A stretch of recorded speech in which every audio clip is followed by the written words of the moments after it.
Dianggap parasit keluarga. Bab 150. Nah, calon anak kesayangan sudah menjawab. Ujar Pak Haji yang langsung membuat Jihan terbahak-bahak. Mobil yang membawa Pak Haji dan Ibu Fatimah maupun Sepri, beranjak pergi meninggalkan jalan sekitar kontrakan David. Kemudian, mobil pick-up yang mengangkut keluarga Anggun juga menyusul. Jihan yang ada di sana dan ada di bagian depan, perlahan duduk. Jihan balas menatap marah Anggun yang terus menatapnya dengan tatapan mengerikan. Kemudian, tatapan Jihan teralih sekaligus tertuju kepada anak-anak Anggun. Dava yang paling besar, mengeluarkan satu slop rokok asteriska dari saku celana kolor lusuhnya. Tak tanggung-tanggung, setelah membaginya satu kepada Supri maupun Anggun yang duduk bersebelahan, Dava juga membagi rokoknya kepada ketiga adik-adiknya. Geblek, ucap Jihan yang kemudian muku asterisk L bagian kepala mobil hingga sang sopir berhenti. Jihan meram asterisk as semua rokoknya dari anak-anak, kemudian membejenya hingga halus, sebelum akhirnya memasukkan secara paksa semua itu ke dalam mulut Anggun yang sebelumnya sudah sampai ia tik asterisk am. Termasuk kepada Supri, ia juga melakukannya menggunakan sebatang rokok asteriska yang ada di mulut pria itu. Hingga baik Anggun maupun Supri kompak muntah-muntah. Keracu asterisk nan, keracunan kalian. Kesal Jihan. David, Dika, terlebih Ibu Sumini yang masih berlinang air mata tanpa suara saking ngelangsanya melepas kepergian Anggun sekeluarga, langsung bengong, bingung lantaran mobil pick-up-nya mendadak berhenti melaju. Termasuk juga dengan Kalandra dan Dr. Andri yang baru menuntun motor masing-masing. Semuanya kompak menatap penasaran ke mobil yang mengangkut Anggun sekeluarga. Mereka dapati, Anggun maupun Supri yang malah muntah-muntah di pinggir mobil dan di muntahannya ada racikan tembak asteriskau lembut khas racikan rokok. Itu kenapa lagi, Han? Tanya David yang matanya sudah sangat sembam. Anak sekecil mereka sudah diajari mero asterisko. Geblek, biar mereka mendem rok asterisk oke sekalian. Enggak guna banget. Aku beneran enggak paham dengan cara pikir Mbak Anggun. Dulu pun pas aku pisah dari Mas David, dia asterisk M asterisk UK karena aku enggak keluar duit lagi atau kasih makanan buat dia. Terus masalah anak-anak, gini ya, Pak. Jangankan ke orang lain termasuk anak yang darah daging sendiri, ke dirinya saja, Mbak Anggun tega. Dia enggak pernah mandi atau seenggaknya ganti pakaian. Anak bayinya saja sampai kena gizi bur asterisk U asterisk K karena memang enggak diurus. Heran, kan, ada orang macam dia. Lebih kebetulannya lagi, dapat jodoh pun terlalu waras. Gimana enggak bawa asterisk B asterisk orok sekalian? Sofia sudah tidak bisa berkomentar. Karena meski kabar dari Kalandra bukan hal baru, tetap saja kenyataan Anggun sekeluarga yang malah makin parah padahal mereka sudah berulang kali mendapat teguran bahkan hukuman, benar-benar kebangetan. Harusnya kalau sama Pak Haji, aman sih. Ada Jihan juga yang bisa jadi lawannya Anggun, ucap Kalandra yang duduk agak sila di sofa menghadap Sofia. Sebelah lutut mereka saling menyentuh. Seperti biasa, Sofia selalu menjadi teman bicara yang baik untuk setiap cerita yang ia miliki. Sofia mengangguk-angguk. Semoga sih. Tapi kalau sampai enggak mempan. Ia melirik berat sang suami saking beratnya memikirkan kelakuan Anggun sekeluarga. Pak Haji bilang, mereka bakalan dijadikan pakan lele Dumbo. Ucap Kalandra yang kemudian mesem. Aku beneran merasa bersyukur karena aku sudah nikah lagi dan itu sama papa. Soalnya aku yakin, andai aku belum nikah lagi, aku pasti bakalan terus di T asterisk R asterisk OR dan diminta tanggung jawab. Ya uang, ya makanan, ya tenaga. Pasti diwajibin sama Anggun. Kalaupun aku menikah dan suamiku orang biasa, pasti masih tetap dikejar, ucap Sofia. Kalandra yang mesem sambil menunduk, berkata, kamu enggak mungkin menikah dengan orang biasa. Karena daripada menikah tapi dengan orang biasa, kamu pasti akan memilih tetap jadi orang tua tunggal buat Mas Daim. Sofia langsung tersipu, apalagi di hadapannya, sang suami juga tersipu dan jelas sedang mengasterisk odanya. Segera ia bermanja, mendekap sang suami dengan mesra kemudian menyandarkan kepalanya di dada bidang yang 1 tahun lebih telah menjadi tempat paling nyaman untuknya bersandar. Sambil balas memeluk Sofia, Kalandra berkata, "Jadi, besok beneran mau ke Yogyakarta sekalian bulan madu kedua, ya?" Ia kian tersipu hanya karena mengatakan itu. Sofia tak hanya tersipu. Karena kali ini, ia sampai menahan senyumnya, menengadah menatap sang suami yang juga langsung menatapnya. Bulan madu kedua bagaimana? Kan sudah berulang kali. Liburan kemana-mana, dinas juga. Papa bilang, semua itu juga bagian dari bulan madu. Ia sengaja berbisik-bisik karena obrolan kali ini terbilang rahasia mereka. Kalandra terkikik. Sebenarnya tiap hari berasa bulan madu, asal enggak ada tamu bulanan. Apalagi semenjak menikah. Semenjak menikah ia langsung full, kan langsung isi. Libur kan semenjak melahirkan memang enggak boleh. Besok sudah boleh ia full lagi. Sofia sengaja memotong ucapan Kalandra yang detik itu juga langsung sibuk menahan tawa. Wajah Kalandra sampai berubah menjadi berwarna benar-benar mewah. Tapi besok ya enggak full lagi, yang. Kan ada tamu bulanan. Sergah Kalandra mengoreksi anggapan sang istri. Papa bilang, mau kebon mandiri saja. Kalau iya, ya memang risikonya gitu. Balas Sofia. Kalandra mengangguk-angguk. Iya, kebon mandiri saja. Takutnya kalau sampai kebon yang lain, kamu jadi enggak mens. Darah yang harusnya keluar jadi enggak keluar, khawatirnya malah jadi efek ke kesehatan kamu. Sofia mengangguk-angguk paham, sebelum akhirnya ia maupun Kalandra kompak menoleh ke depan. Karena walau sudah malam, pintu masuk sengaja mereka buka sempurna. Mereka sampai merasakan dinginnya udara malam yang memang segar. Kini, mereka menatap bahagia kedatangan Widi yang digandeng Sekretaris Lim. Keduanya baru pulang setelah memeriksakan kehamilan Widi. Pacaran terus, ucap Widi karena walau bukan di kamar, Sofia dan Kalandra tak segan menempel. Keduanya masih berpelukan dan sepertinya memang baru saja terjadi momen spesial. Kalandra dan Sofia hanya tersenyum lepas. Gimana hasilnya? Sehat semua, kan? Janin dan mamahnya. Tanya Sofia sengaja sedikit geser dari Kalandra agar tubuh mereka tak lagi benar-benar menempel. Alhamdulillah sehat semua. Tapi tadi antre, ya pasien ya tamu dokternya, balas Sekretaris Lim. Sofia menatap heran Widi. Serius, si Widi sehat. Biasanya setiap hamil, dia beneran kayak jeli kebanyakan air. Kebanyakan, lembeknya kayak enggak bernyawa, kan? Ia berangsur berdiri kemudian meraih sebelah tangan Widi. Ia merengkuh dan mengajak adiknya itu untuk duduk di sebelahnya.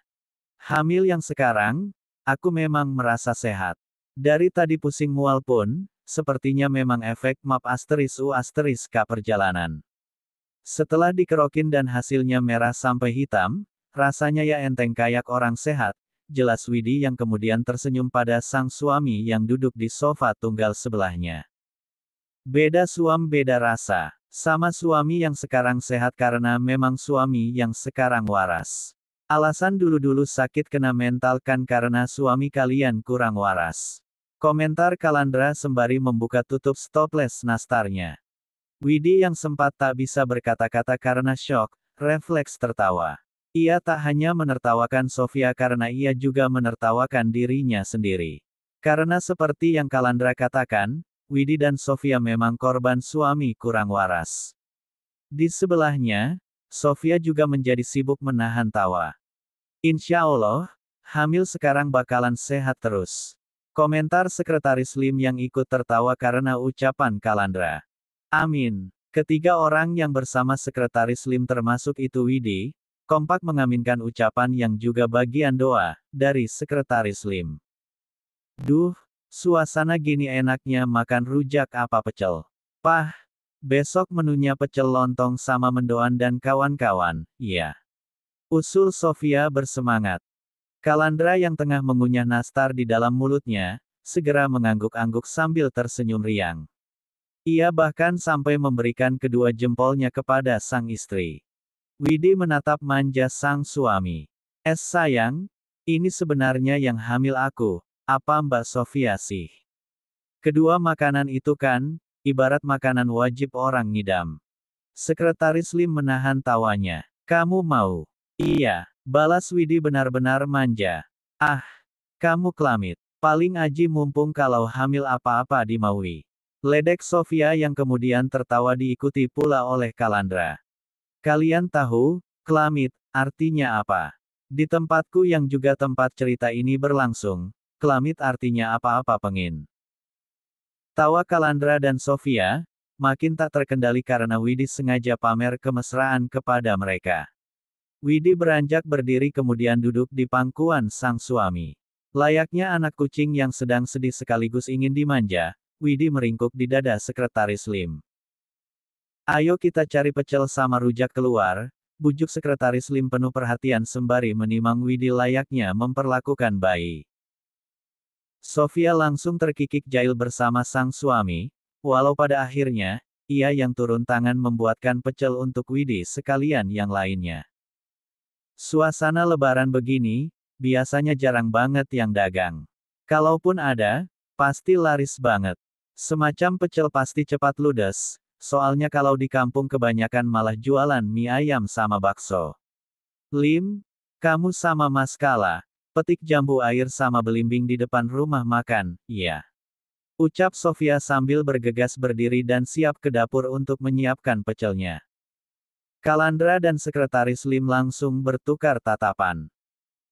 Di pohon belimbingnya ada sarang tawon, sementara di pohon jambu banyak kerangkang atau itu semut merah yang ukurannya besar dan kalau sekali gigit langsung nusuk sampai ke tulang-tulang. Ucap Kalandra sengaja menjelaskan kepada Sekretaris Lim yang ia pergoki menjadi terlihat takut. Mas Kala jangan nakut-nakutin suamiku, ucap Widi yang juga menertawakan ekspresi ngeri sang suami. Malam-malam, di tengah semilir angin yang bikin merinding, tiga laki-laki dewasa tengah memandangi pohon jambu air yang bersebelahan dengan pohon belimbing. Di sebelah ketiganya, suasana rumah makan milik Sofia sudah sangat sepi karena kini sudah pukul 11 malam. Sudah tidak ada aktivitas di dalam sana. Mereka adalah Sekretaris Lim, Kalandra, dan juga Tuan Mahesa yang berdiri berjejer mirip tiga sekawan. Andai tadi kita kesininya lebih awal, pasti biasa minta bantuan karyawan. Biasanya kalau abis tarawih, mereka rujak rame-rame. Ucap Kalandra. Walau lebaran, sekitar pukul 1 tadi, warung tetap buka. Kenyataan tersebut terjadi lantaran permohonan khusus dari pembeli yang beberapa di antaranya sudah sampai membayar pesanan untuk keperluan lebaran. Kalandra yang berdiri di tengah, di antara kakak beradik Sekretaris Lim dan Tuan Mahesa, mengarahkan senter di tangan kanannya ke kedua pohon di hadapan mereka. Jadi kangen tarawih. Biasanya yang jarang karena fokus kerja atau malah kecapaian, kemarin nyaris full gara-gara sudah punya istri yang solehah. Ucap Sekretaris Lim masih fokus mengawasi setiap sorot senter yang Kalandra arahkan. Ia tak tahu jika kedua pria di sebelahnya, sudah langsung memperhatikannya akibat pengakuannya. Kangen tarawih, apa kangen istri? Kalau dari pengakuanmu barusan, jatuhnya itu kangen tarawih sama kangen istri, ucap Kalandra mengoreksi anggapan Sekretaris Lim. Tapi kalau jatuh itu sakit, Kal. Tadi kamu bilang jatuhnya, ucap Tuan Mahesa yang juga mengoreksi anggapan sekaligus ucapan Kalandra. Kalandra menatap Tuan Mahesa, sempat bengong sebelum akhirnya ia malah tertawa. Adik sama kakak sama saja. Kalau dihadapkan sama Pak Haji dan mereka dibawa ngobrol muter-muter, pasti mereka keder karena mereka terlalu lurus. Batin Kalandra. Setelah sampai berdeham, Kalandra berangsur menyikapi keadaan dengan serius. Itu sarang tawon, yang tawonnya kalau sekali mengantuk langsung benjol dan bisa bikin sakit 3 hari 3 malam kalau enggak langsung diobati ke dokter.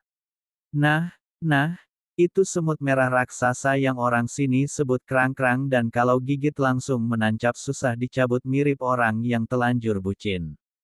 Sudah, Lim yang maju, panjat. Kan istri Lim yang ngidam.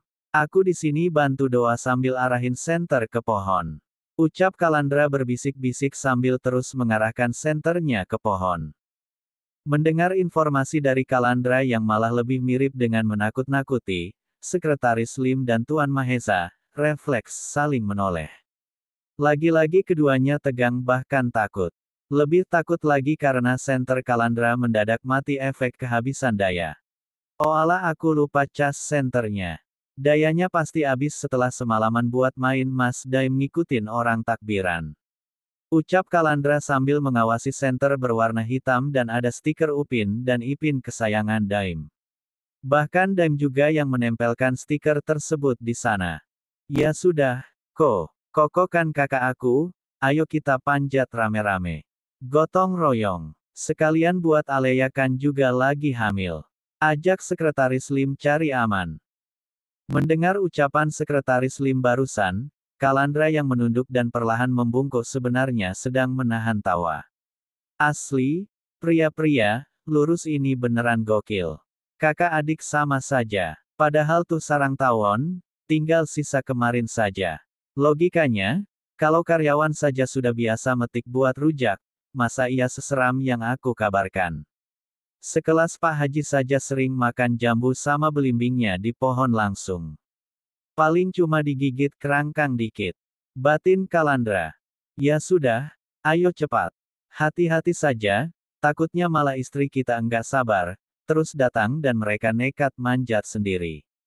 Jangan lupa, istri kita beda dari wanita kebanyakan. Sekelas Wari Asteris A saja bakalan mereka lawan. Apalagi kita para suami yang selalu menyayangi mereka. Lanjut Kalandra. Sekretaris Lim dan Tuan Mahesa kompak maju. Keduanya memberanikan diri untuk mengelabuhi para tawon dan juga semut menyeramkan yang Kalandra ceritakan. Sementara itu, di rumah orang tua Kalandra, para wanita sudah nyaris beres membuat pecel. Bumbu pecel yang Sofia buat sudah beres diulek. Aleya yang menggoreng mendoan, juga sudah menggoreng tempe terakhirnya. Termasuk juga dengan Widi yang sudah meniriskan daun lembayung atau itu daun kacang panjang yang baru beres direbus menemani sayuran lain di tampah plastik. Di ruang keluarga, anak-anak tengah main dengan kakek nenek sambil menonton acara di televisi. Belum ada tanda-tanda para suami pulang, setelah Widi memastikan dari pintu menuju ruang keluarga. Belum datang juga. Tanya Aleya kepada Widi sembari meletakkan satu piring lebar berisi mendoan panas karena baru beres digoreng.